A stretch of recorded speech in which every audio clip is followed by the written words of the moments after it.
Shalom peuple de Dieu, shalom bien-aimés frères et sœurs en Christ, chers auditeurs de la radio-TV Éveil charismatique catholique, la voix de la Trinité, c'est votre frère Afi, je vous salue dans le puissant, précieux nom de notre Seigneur Jésus-Christ.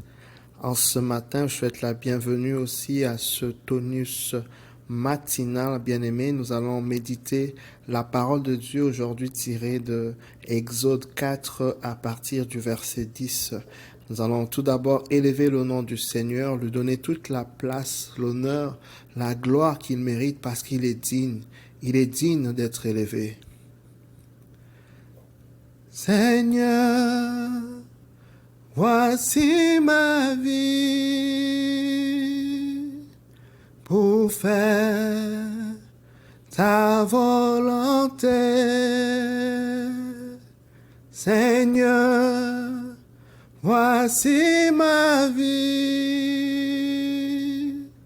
pour faire ta volonté, ta volonté.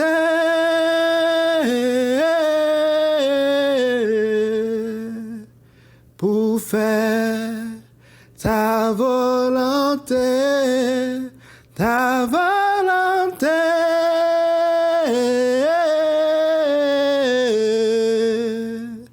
Pour faire ta volonté, Papa Yahweh, voici ma pauvre vie pour faire ta volonté, Papa Yahweh, oh, voici ma pauvre vie pour faire ta volonté, ta volonté.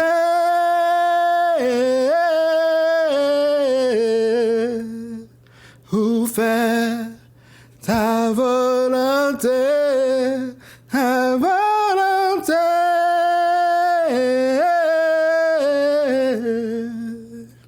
Pour faire ta volonté. Si nous vivons ce matin pour faire ta volonté, nous venons bénir ton nom, te louer, te glorifier, t'adorer, t'élever et te dire merci pour ces instants, te confier tout ce moment. Prends que l'honneur te revienne, Seigneur.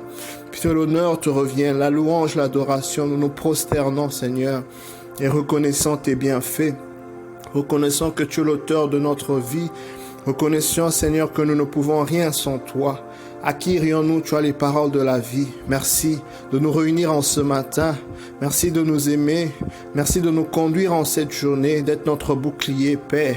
Merci, Seigneur, pour ta parole que tu envoies en ce matin pour illuminer nos sentiers, pour nous éclairer, pour nous nourrir, pour nous garder, pour nous protéger. Nous te bénissons, Seigneur. Merci pour les ministères des anges en mouvement en ce moment, pour le Saint-Esprit qui nous localise et nous fait du bien. Saint-Esprit, sois la bienvenue. Saint-Esprit, Saint-Esprit élevé en ce moment. Prends, Saint-Esprit, le contrôle. Nous venons nous abandonner à toi. Sature l'atmosphère spirituelle. Impacte nos vies, Saint-Esprit, par ta puissance.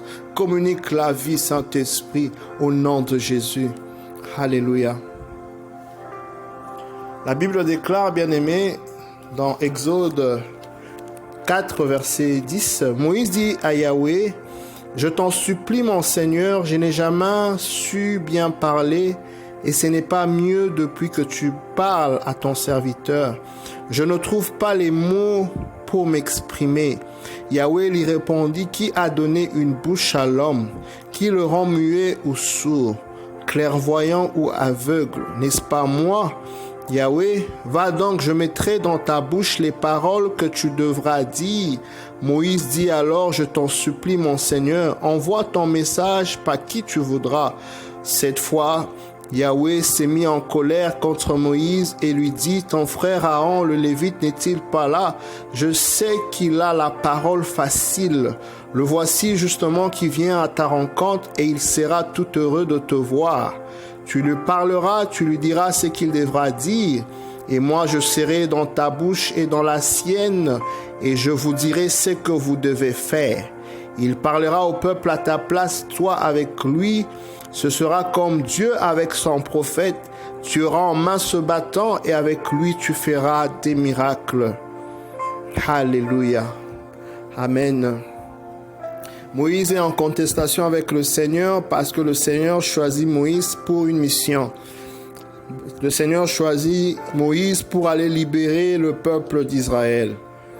Et dans ce processus, le Seigneur nous révèle en ce matin qu'il utilise la parole pour changer une situation. Il utilise la parole pour débloquer une situation.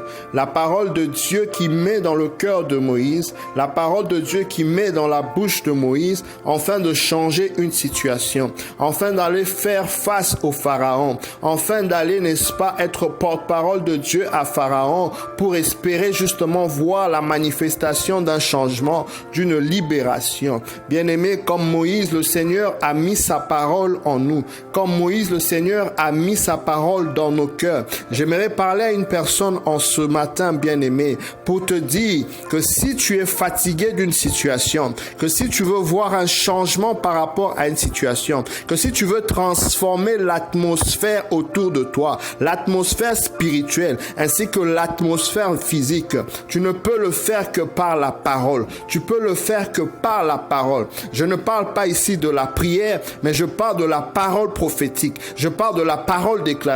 Je parle de la confession qui te mènera justement à voir. Parce que quand Dieu veut changer une situation, quand Dieu veut emmener une situation à être transformée, oui, la Bible nous indique la procédure, la manière de faire de Dieu, c'est qu'il utilise sa parole. Il utilise sa parole pour donner à Moïse, pour que Moïse puisse aller. Et le Seigneur demandait à Moïse d'aller très tôt le matin, avant que Pharaon ne se lève, pour aller parler à Pharaon. En fait, Dieu a établi Moïse comme Dieu devant Pharaon. Pharaon, c'est la représentation de l'oppression. Pharaon, c'est la représentation des problèmes qui se présentent devant nous. Pharaon, c'est la représentation de l'oppression. C'est la représentation des difficultés, des épreuves. Certaines épreuves qui viennent sur ton chemin, bien-aimé, c'est pour te donner l'opportunité de mettre en action ce que Dieu a mis en toi, cette parole qu'il a mis en toi pour changer la situation, pour changer ce que tu es en train de traverser. Tout dépend de ce que tu vois devant toi. Tout dépend de la lecture que tu fais par rapport à la situation que tu traverses en ce moment. Est-ce que tu vois un problème ou tu vois une opportunité pour que Dieu soit glorifié dans ce problème? Tout dépend de ta vision. Tout dépend de comment est-ce que tu le perçois dans ton esprit. Parce que Jésus pouvait dire que cette maladie n'est pas pour emmener à la mort, mais pour que Dieu soit glorifié. Il y a certaines situations qui peuvent t'arriver, bien-aimé, que peut-être que tu ne souhaites pas, qui sont peut-être complexes et difficiles, mais sache bien que tu es qualifié à changer cette situation. Alléluia. Je viens, bien-aimé, t'exhorter en ce matin, te dire que tu es qualifié à changer n'importe quelle situation qui vient sur ton chemin, par la parole que Dieu a mis dans ton cœur, par la parole que Dieu, n'est-ce pas, a mis dans ta bouche. Il t'a établi comme un Dieu sur cette terre pour justement changer les situations autour de toi, parce qu'il est écrit que nous sommes des dieux, mais nous mourrons comme, n'est-ce pas, des humains. Nous sommes des dieux, mais nous mourrons comme, n'est-ce pas, des humains. Le Seigneur, justement, a mis en toi, bien-aimé, et en tous, n'est-ce pas, cette capacité, comme Moïse, de changer cette situation d'esclavage en liberté. Quand le Seigneur veut faire quelque chose, il utilise, n'est-ce pas, sa parole. Bien-aimé dans le Seigneur, oui, hier ou quelques jours avant, je parlais, n'est-ce pas, de la nécessité d'utiliser ce que Dieu a mis, de ne pas critiquer, de ne pas condamner, n'est-ce pas, utiliser ce que Dieu a mis dans nos bouches ou encore en nous pour que nous puissions avancer le royaume de cieux. Voilà une manière particulière comment est-ce que nous pouvons changer par la déclaration prophétique, par la déclaration de nos paroles. Comment nous pourrons emmener les situations à se débloquer. C'est très important, bien-aimé. Te lever très tôt le matin, comme le Seigneur a recommandé, n'est-ce pas, à Moïse, pour déclarer des paroles, pour donner un sens, n'est-ce pas, à ta journée qui vient, pour donner une direction, bien-aimé. par rapport à la journée, n'est-ce pas, comment cela va, n'est-ce pas, se passer, pour programmer justement ta journée. Dieu dit à Job, as-tu déjà commandé le matin? Voilà le secret que Dieu nous livre par rapport à comment nous pouvons prendre autorité et commander chaque jour. Comment est-ce que nous voulons voir que nos journées puissent se passer? Alléluia. Quand Dieu veut quelque chose, il parle. Quand Dieu veut quelque chose, il commande. C'est pourquoi le livre de Romains 4, au verset 17, nous enseigne que Abraham crut à Dieu qui emmène de la mort à la vie et qui appelle en existence les choses qui n'existent pas comme si elles existaient. Voilà le mode opératoire du Seigneur. Alors nous sommes créés à son image et à sa ressemblance. Nous devons opérer comme Dieu, nous devons faire comme Dieu, nous devons agir et parler, bien-aimé. Confesser la parole de Dieu. C'est que tu confesses, c'est ce que tu verras arriver. C'est que tu confesses ce que tu attires. Si tu confesses des choses négatives, tu attireras des choses négatives. Si tu confesses tout ce qui sort de ta bouche et lamentation, c'est ce que tu t'attireras. C'est pourquoi nous comprenons que le peuple d'Israël, bien-aimé, ceux qui n'ont pas pu entrer à la terre promise, sont ceux-là même qui ont confessé des paroles qui étaient à l'encontre de la promesse de Dieu sur leur vie. Alléluia. Ils se sont mis à confesser malheureusement ce qu'ils ont vu quand ils sont allés à Canaan, les géants. Ils ont vu des villes fortifiées. Ils ne voyaient pas comment est-ce qu'ils allaient combattre comme cela. Et ils faisaient partie de la majorité de personnes. Il n'y a que quelques personnes, Josué et son groupe, deux personnes, qui est Caleb, Josué et Caleb, qui ont pu dire ce que Dieu disait malgré ce qu'ils voyaient. Bien-aimés, parfois la majorité peut chercher à te conduire vers un chemin, mais ça peut ne pas être la bonne voie. Rappelons-nous, la majorité avait choisi que Jésus soit livré et que Barabbas soit libéré, mais cela n'était pas, n'est-ce pas, la meilleure ou encore la justice. Pourquoi? Parce que Barabbas était un voleur. Faisons attention parfois. Oui, la voie de la majorité n'est toujours pas la bonne voie. Discernons ce qui est mieux. Discernons ce qui est bien, parce que nous comprenons, n'est-ce pas, dans le cas de Josué et Caleb, que les deux personnes, c'est eux qui avaient raison parce qu'ils se sont attachés à la promesse de Dieu. Ils ont confessé ce que Dieu a dit qui arriverait, bien-aimé. Aux autres qui étaient la majorité, ils ont confessé le langage de ce qu'ils ont vu. Et Dieu a dit, il a dit, je vous traiterai exactement selon ce que vous avez dit, parce qu'ils avaient dit qu'ils étaient des sauterelles devant, n'est-ce pas, ce peuple qui était géant. Je viens t'encourager, bien-aimé, à marcher selon la foi et à ne pas marcher selon la vue. Je viens t'encourager, bien-aimé, quel que soit ce que tu vois, que tu puisses déclarer ce que tu souhaites. Regardons un exemple, bien-aimé. Dans le livre de Genèse, au chapitre 1, verset 1, la Bible déclare ceci. Au commencement, Dieu créa le ciel et la terre. La terre était informe et vide. Les ténèbres couvraient l'abîme et l'Esprit de Dieu planait au-dessus des eaux. Dieu dit que la lumière soit. Nous comprenons une chose. Le Seigneur regarde la terre. Il voit l'obscurité. Il voit le noir. Il voit que c'est vide. Il voit que c'est le désordre. Mais quand il déclare la lumière. Bien-aimé, le Seigneur voit autre chose, mais il déclare autre chose. C'est pour te dire que tu ne dois pas déclarer ce que tu vois, mais tu dois déclarer ce que tu souhaites voir, bien-aimé dans le Seigneur. Quand tu es dans une situation de maladie, tu vois la maladie, mais tu dois déclarer la guérison. Parce que quand Dieu a dit que la lumière soit, la Bible déclare, et la lumière fut. Et pourtant, les yeux de Dieu voyaient physiquement, ou je dirais, ce qu'ils voyaient de manière palpable, c'était, n'est-ce pas, les ténèbres. C'est ce qui nous arrive. Nous voyons des montagnes s'élever dans nos vies. Nous voyons la tempête s'élever. Nous voyons une multiplication des problèmes. Pendant que tu m'entends, peut-être que tu vois, tu connais des situations peut-être troublantes ou difficiles. C'est ce que tu vois. Mais je viens t'inviter, t'encourager de déclarer comme Dieu. Déclarer ce que tu souhaites te voir, bien-aimé. Tu peux être dans une situation de précarité, dans une situation de manque, dans une situation de disette. C'est ce que tu vois. Mais tu dois déclarer que tu es riche en Christ. Alléluia. Parce que la Bible déclare, bien-aimé, Riche que Christ était, il s'est fait pauvre pour que par sa pauvreté, que nous soyons riches. Telle est la déclaration qui doit sortir de ta bouche. Parce que ce que tu déclares, c'est ce que tu attires. Ce que tu déclares, c'est ce que tu deviens. Nous sommes tous les fruits des déclarations, soit de nos propres paroles, soit des paroles qui ont été prononcées par d'autres personnes pour nos vies.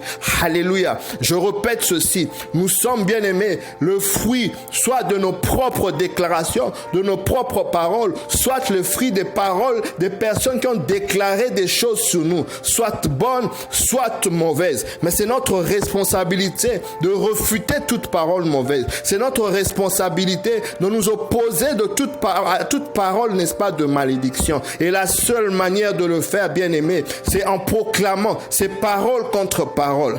Alléluia. Le monde spirituel répond positivement à la parole du Seigneur, répond positivement à la parole, n'est-ce pas, de foi. Une parole qui est répétée régulièrement. C'est pourquoi Dieu dira à Habakkuk, écris la prophétie, grave les tablettes sur ton cœur, qu'on la lise couramment. Qu'on la lise couramment, c'est-à-dire de manière régulière. Tu dois te lever chaque matin avant l'aurore. Bien-aimé, proclamer régulièrement ce que tu veux voir dans ta vie.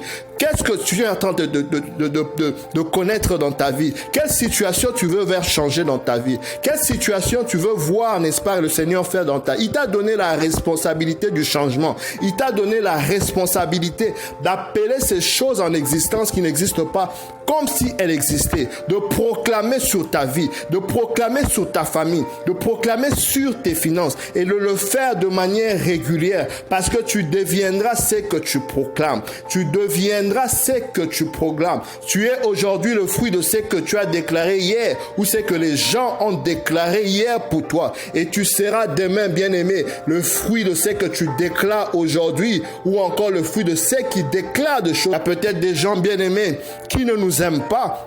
Il y a peut-être des gens qui ne veulent pas nous voir évoluer et ceux-là n'auront pas peut-être des bonnes pensées, des bonnes paroles relâchées à l'atmosphère pour nous. C'est pourquoi Dieu dit à Abraham, je bénirai ceux qui te bénira et je maudirai ceux qui te maudiront. Pourquoi? Parce que le Seigneur savait qu'il y a des gens, n'est-ce pas, qui seraient en accord avec Abraham, qui seraient en paix avec Abraham, mais il y a de ceux qui seraient peut-être jaloux et contre Abraham, comme ceux-là, n'est-ce pas, qui s'élèveraient pour le causer du tort. C'est pourquoi le Seigneur dit, je bénirai ceux qui te béniront et je maudirai, n'est-ce pas, ceux qui te maudiront. Donc quand on fait face dans un environnement bien aimé où nous sommes en guerre spirituelle, où il y a justement des personnes qui peuvent relâcher des paroles négatives dans l'atmosphère, parfois conscientes, parfois inconsciemment, ça revient de notre responsabilité de recadrer la situation.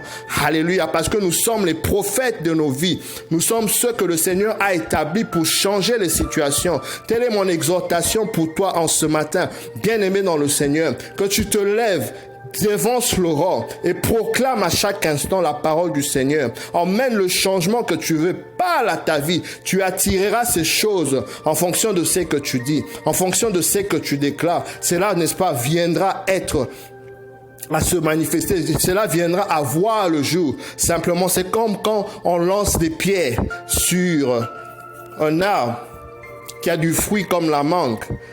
Cette mangue, quand elle n'est pas trop mûrie, quand tu lances, n'est-ce pas, des pierres, ça peut toucher, n'est pas tomber immédiatement.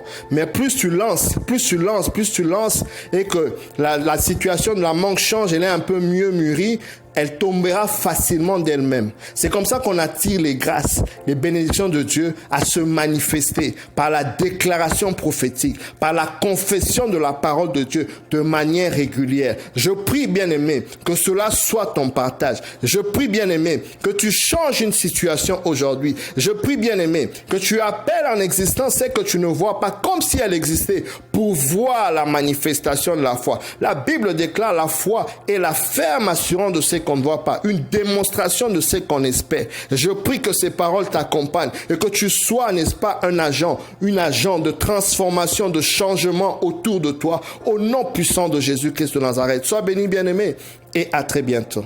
Bye.